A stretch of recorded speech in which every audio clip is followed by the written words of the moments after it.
ವಿಶ್ವಕರ್ಮ ಯೋಜನೆ 70% ಕ್ಷೇತ್ರಗಳಲ್ಲಿ NDA ಮುನ್ನಡೆ, 70% ಕ್ಷೇತ್ರಗಳಲ್ಲಿ, 27% ಕ್ಷೇತ್ರಗಳಲ್ಲಿ ಮಹಾಗಠಬಂಧನ್ ಮುನ್ನಡೆ.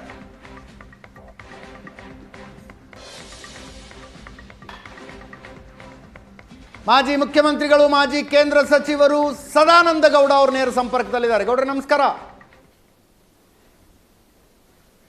ಅಜಿತ್ರ ನಮಸ್ಕಾರ. ಏನು ಅಭಿನಂದನೆ ಹೇಳೋಣ, ಇನ್ನೊಂದು ಸ್ವಲ್ಪ ವೇಟ್ ಮಾಡೋಣ ಸರ್. ನಾನು ಹೇಳ್ತಾ ಇರುವಂಥದ್ದು ಇದು ಹರಿಯಾಣ ಮತ್ತೊಂದು ಚುನಾವಣೆ ಅಲ್ಲ.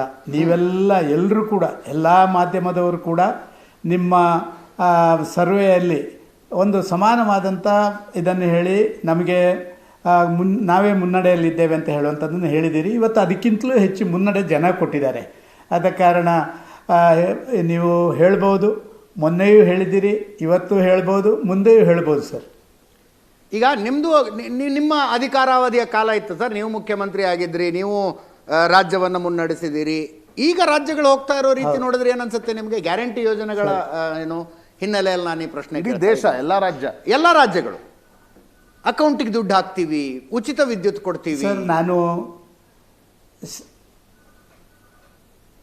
ಸರ್. ನಾನು ಹೇಳ್ತಾ ಇರುವಂಥದ್ದು ಖಂಡಿತವಾಗಿಯೂ ಒಂದಷ್ಟು ಪರ್ಸೆಂಟೇಜು ಗ್ಯಾರಂಟಿಗಳು ವರ್ಕೌಟ್ ಆಗಿದೆ. ಅದು ಇಲ್ಲ ಅಂತ ನಾನು ಹೇಳುವುದಿಲ್ಲ. ಎಲ್ಲ ಕಡೆಗಳಲ್ಲಿಯೂ ಈಗ ಮೊನ್ನಿಂದೀಚೆ ಭಾರಿ ದೊಡ್ಡ ರೀತಿಯಲ್ಲಿ ನಮ್ಮ ಮೇಲೆ ಒಂದು ಆರೋಪ ಅಂತ ಹೇಳಿದರೆ 10,000 ರೂಪಾಯಿ ಚುನಾವಣೆಗೆ ಸ್ವಲ್ಪ ಮುಂಚಿತವಾಗಿ ನಾವು ಕೊಟ್ಟೆವು. ಆದ ಕಾರಣ ಮಹಿಳೆಯರು 8, 9, 10% ಓಟ್ ಜಾಸ್ತಿ ಮಾಡಿದ್ದಾರೆ. ಆ ಮಹಿಳೆಯರ ಓಟೆಲ್ಲ NDAಗೆ ಬಿದ್ದಿದೆ. ಈ ರೀತಿಯ ಒಂದು ಆರೋಪಗಳನ್ನು ನಾವು ಕೇಳ್ತಾ ಇದ್ದೇವೆ. ಆದರೆ ಮೊನ್ನೆ 10,000 ಕೊಟ್ಟದ್ದಕ್ಕೂ ಮತ್ತು ಕರ್ನಾಟಕದಲ್ಲಿ ಅಥವಾ ಕಾಂಗ್ರೆಸ್ ಬೇರೆ ಬೇರೆ ಭಾಗದಲ್ಲಿ ಕೊಟ್ಟಂಥ ಫ್ರೀಬಿಗೂ ಅಥವಾ RJD ನಾಯಕ ಮನೆಗೊಂದು ಸರ್ಕಾರಿ ಉದ್ಯೋಗ ಕೊಡ್ತೇನೆ ಅಂತ ಹೇಳುವಂಥ ಫ್ರೀಬಿಗೂ ತುಂಬ ವ್ಯತ್ಯಾಸ ಇದೆ ಸರ್. ಇದನ್ನೆಲ್ಲ ಅರ್ಥ ಮಾಡಿಕೊಂಡು ಜನ ಇವತ್ತು ಓಟ್ ಮಾಡಿದ್ದಾರೆ ಅಂತ ನಾನು ತಿಳ್ಕೊಳ್ತಾ ಇದ್ದೀನಿ. ಬಟ್ ಸದಾನಂದ ಗೌಡ್ರೆ, 2014ರಿಂದ 24-25ರವರೆಗೂ ಒಂದು ಟ್ರೆಂಡ್ ನೋಡ್ತಾ ಇದ್ವಿ ನಾವು. BJP ತನ್ನ ಎಲ್ಲ ಮಿತ್ರ ಪಕ್ಷಗಳನ್ನು ಮುಳುಗಿಸುತ್ತೆ, ತಾನು ಮೇಲೆದ್ದು ನಿಲ್ಲುತ್ತೆ. ಮೇ ಬಿ ಇದಕ್ಕೆ ಮೋದಿ ಜನಪ್ರಿಯತೆಯೂ ಕೂಡ ಕಾರಣ ಇರ್ಬೋದು. ಬಿಹಾರದಲ್ಲಿ ಸ್ವಲ್ಪ ಟ್ರೆಂಡ್ ಬದಲಾಗಿದೆ. ನಿತೀಶ್ ಕುಮಾರ್ ಜನಪ್ರಿಯತೆ ನಿಮ್ಮನ್ನು ಕೂಡ ಹಿಡಿದು ಎಳೆದು ಒಯ್ದಿದೆ. ಯಾಕಂದರೆ ಬಿಹಾರದ ಈ ಚುನಾವಣೆಯಲ್ಲಿ ಮೋದಿ ಟೆಂಪ್ಲೇಟ್ ಮೇಲೆ ಏನು BJP ಹೋಗಿರಲಿಲ್ಲ. ನಾನು ಮೋದಿ ಜನಪ್ರಿಯತೆಯನ್ನು ಅಲ್ಲಗಳಿತಾ ಇಲ್ಲ ಸದಾನಂದ ಗೌಡ, ಆದರೆ Nitish Kumar has come back. That is A very important story sir. ಖಂಡಿತವಾಗಿ ಪ್ರಶಾಂತ್ರೆ, ನೀವು ಹೇಳಿದ್ದಕ್ಕೆ ನಂದು ಸಹಮತ ಇದೆ. ಆದರೆ ಪ್ರಶಾಂತ್ರೆ, ನಮ್ಮ ನಿತೀಶ್ ಕುಮಾರ್ರಿಗೆ ಆ ರೀತಿಯೊಂದು ವಾತಾವರಣವನ್ನು ನಿರ್ಮಾಣ ಮಾಡಿಕೊಟ್ಟವರು ಭಾರತೀಯ ಜನತಾ ಪಾರ್ಟಿಯವರು. ಇದನ್ನು ನಾವು ಎಲ್ಲರೂ ಅರ್ಥ ಮಾಡಿಕೊಳ್ಬೇಕು. ಸರ್ಕಾರ ತೇಜಸ್ವಿ ಯಾದವ್ ಜೊತೆ ಸರ್ಕಾರ ಮಾಡ್ತಾರಲ್ಲ, ಯಾರಿಗೆ? ನಿತೀಶ್ ಕುಮಾರ್ಗೆ. ತೇಜಸ್ವಿ ಯಾದವ್ ಜೊತೆ ಸರ್ಕಾರ ಇಲ್ಲ ಸರ್ಕಾರ ಮಾಡ್ತಾರೆ ಕೇಂದ್ರದ. ನೋಡಿ, ನಿತೀಶ್ ಕುಮಾರ್ ಕೂಡ ಸ್ವಲ್ಪ ಸಮಯದ ಹಿಂದೆ ನಿಜ ನಿತೀಶ್ ಕುಮಾರ್ ಮೇಲಿರುವಂಥ ಒಂದೇ ಒಂದು ಆರೋಪ ಅಂತ ಹೇಳಿದರೆ ಅವರು ಆಗಾಗ ತನ್ನ ಜೊತೆ ಹೊಂದಾಣಿಕೆ ಮಾಡಿಕೊಂಡ್ರು ಅಂತ ಹೇಳುವಂಥದ್ದನ್ನು ಬಿಟ್ಟರೆ ಅವರು ಭ್ರಷ್ಟಾಚಾರಿ ಅಲ್ಲ. ಅವರು ಯಾವತ್ತೂ ಕೂಡ ಅವರ ಪರಿವಾರಕ್ಕೆ ಯಾವುದೇ ರೀತಿಯ ಆಡಳಿತ ಕೊಡಬೇಕು ಅಂತ ಹೇಳುವಂಥ ವ್ಯವಸ್ಥೆಯಲ್ಲಿ ಅಲ್ಲಿ ಇಲ್ಲ. ಮತ್ತು ಒಂದು ಸುಶಾಸನ ಅಂತ ಹೇಳುವಂಥ ಶಬ್ದಕ್ಕೆ ಜಂಗಲ್ ರಾಜ್ ನಂತರ ಪ್ರಥಮ ಬಾರಿಗೆ ಅದಕ್ಕೆ ಒಂದು ವೇಗ ಕೊಟ್ಟವರು ನಿತೀಶ್ ಕುಮಾರ್. ಆದ ಕಾರಣ ನಿತೀಶ್ ಕುಮಾರಲ್ಲಿ ಯಾವುದೋ ಒಂದು ಸಣ್ಣ ಪುಟ್ಟ ವ್ಯತ್ಯಾಸಗಳು ಇರಬಹುದು. ಅದು ಯಾವುದೋ ಕಾರಣಕ್ಕೆ ಅಂತೇಳಿ ನಾನು ವಿಶ್ಲೇಷಣೆ ಮಾಡೋದಿಲ್ಲ. ಆದರೆ ನಿತೀಶ್ ಕುಮಾರ್ರ ಆಡಳಿತ ವೈಖರಿ ಅದು ಚೆನ್ನಾಗಿತ್ತು ಅಂತ ಹೇಳುವಂಥದ್ದಕ್ಕೆ ಭಾರತೀಯ ಜನತಾ ಪಾರ್ಟಿ ಅವರ ಜೊತೆ ಹೊಂದಾಣಿಕೆ ಮಾಡಿಕೊಂಡು ಮುಖ್ಯಮಂತ್ರಿ ಅಭ್ಯರ್ಥಿ ಮಾಡಲಿಲ್ಲ. ಬಿಟ್ಟು ಹೋದ ಮೇಲೆ ಕೂಡ ಬಂದು ಅವರಂತೆ ಸ್ವೀಕಾರ ಮಾಡಿದ್ದೀವಿ ನಾವು. ಸದಾನಂದ ಗೌಡ್ರೆ, ಅವರನ್ನ ಮುಖ್ಯಮಂತ್ರಿ ಅಭ್ಯರ್ಥಿ ಮಾಡಲಿಕ್ಕೂ ನಿಮ್ಮ BJPಯ ಕೇಂದ್ರದ ನಾಯಕರು ತಯಾರಾಗಲಿಲ್ಲ. ಅಮಿತ್ ಶಾ ಒಂದು ಸ್ಟ್ಯಾಂಡರ್ಡ್ ಹೇಳಿಕೆಯನ್ನು ಹೋಗಿ ಕೊಟ್ಟರು, ಚುನಾವಣೆ ಬಾದ್ ವಿಧಾಯಕ್ ತಯಾರು ಕರೆಂಗೆ ಅಂತ. ಇಷ್ಟು ಇವತ್ತು ನಿತೀಶ್ ಕುಮಾರರ ಮಹಿಮಾ ಮಂಡನೆಯನ್ನು BJP ಮಾಡ್ತಾ ಇದೆ. ಅವರು ಭ್ರಷ್ಟಾಚಾರಿ ಅಲ್ಲ, ಅವರು ಆಡಳಿತ ಚೆನ್ನಾಗಿದೆ, ಅವರು ಸುಶಾಸನ್ ಬಾಬು. ಅವರನ್ನು 20 ವರ್ಷಗಳ ನಂತರವೂ ಕೂಡ ಮುಖ್ಯಮಂತ್ರಿ ಅಭ್ಯರ್ಥಿ ಮಾಡ್ಲಿಕ್ಕೆ BJP ತಯಾರಿಲ್ಲ. BJPಗೆ ಏನಲ್ಲ, ಮುಖ್ಯಮಂತ್ರಿ ಅಭ್ಯರ್ಥಿ ಮಾಡಿದ್ರೆ BJP ಸಂಖ್ಯೆನೂ ಜಾಸ್ತಿ ಆಗ್ತಿದ್ದು, NDA ಸಂಖ್ಯೆ ಇನ್ನೂ ಜಾಸ್ತಿ. BJPಗೆ ಏನು ಅನಿಸ್ತಾ ಇತ್ತು, ನಾವು ಜಾಸ್ತಿ ಇರ್ತೀವಿ, ನೋಡೋಣ ಅವ್ರೇನಾದ್ರು 40ಕ್ಕೆ ಉಳಿದು ಅಧಿಕಾರ ರಚಿಸ್ತಕ್ಕಂಥ ಪರಿಸ್ಥಿತಿ ನಿರ್ಮಾಣ ಆದರೆ ನಮ್ಮ ಮುಖ್ಯಮಂತ್ರಿ ಹಾಕೋಣ ಅಂತ ಹೊರಟಿದ್ರಿ. ನಾನು ಟ್ರೆಂಡ್ ರಿವರ್ಸ್ ಆಗಿರೋದು ಸರ್, ಮೊದಲ ಬಾರಿ ನಾನು ಕಾಣ್ತಾ ಒಂದು ಇದೆ. ಹೇಳಲಿಕ್ಕೆ ಇಚ್ಛೆಪಡ್ತಾ ಇದ್ದೇನೆ.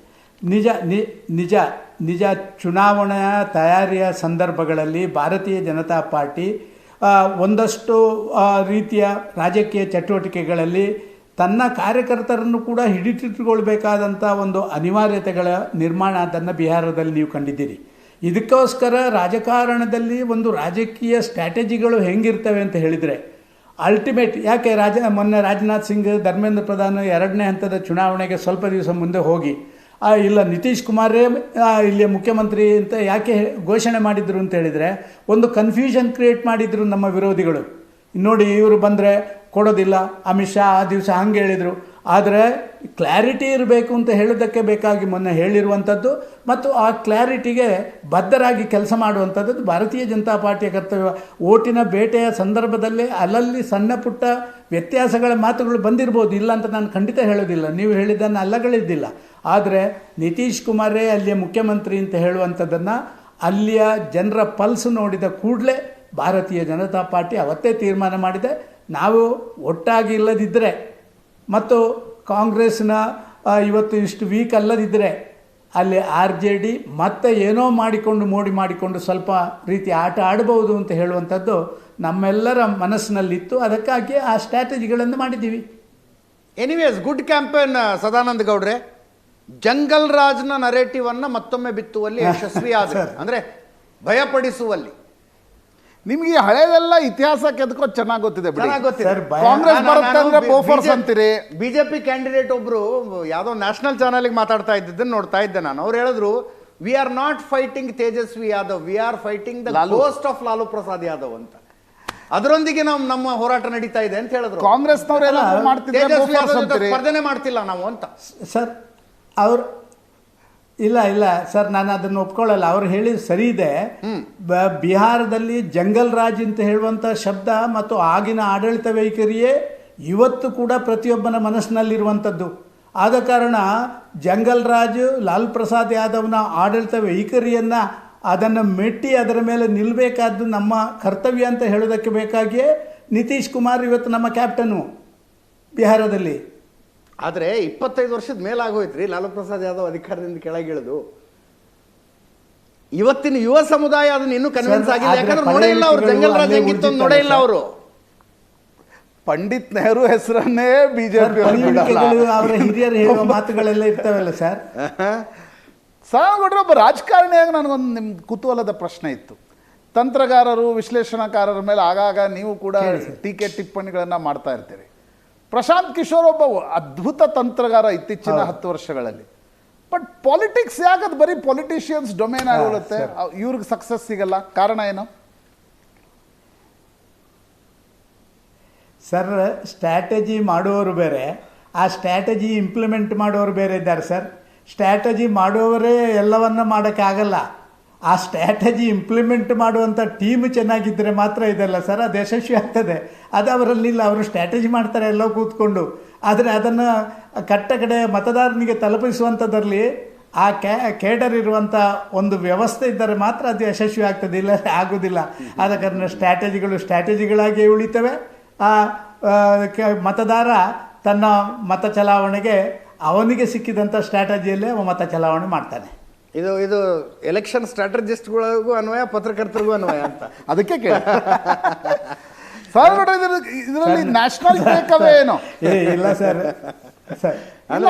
ರಾಜಕಾರಣಿಗಳು ಹೇಳ್ತಾರೆ, ನೀವು ಪತ್ರಕರ್ತರು ಸ್ಟುಡಿಯೋದಲ್ಲಿ ವಿಶ್ಲೇಷಣೆ ಮಾಡಿ ಗ್ರೌಂಡ್ ರಿಯಾಲಿಟಿನೇ ಬೇರೆ ಇರುತ್ತೆ ಅಂತ.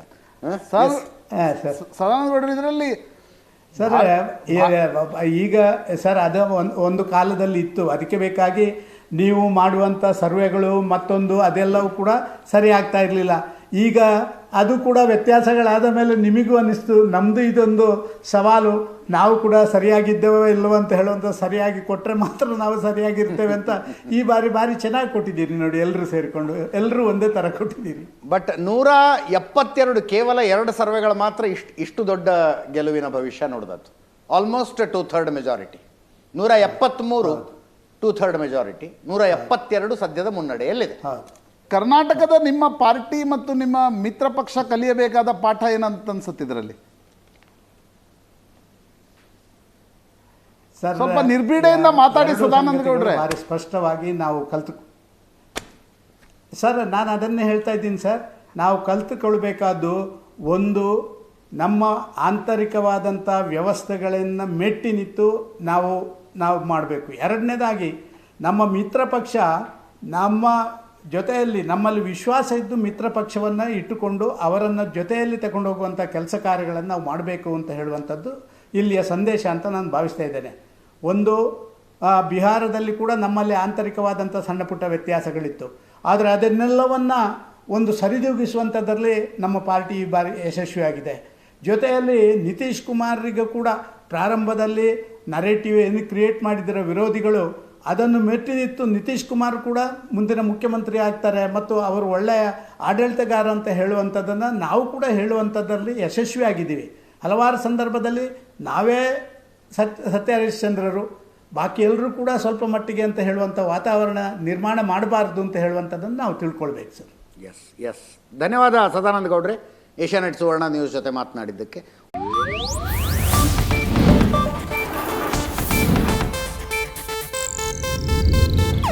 ಇದು ಏಷ್ಯಾನೆಟ್ ನ್ಯೂಸ್ ನೆಟ್ವರ್ಕ್ ಪ್ರಸ್ತುತಿ.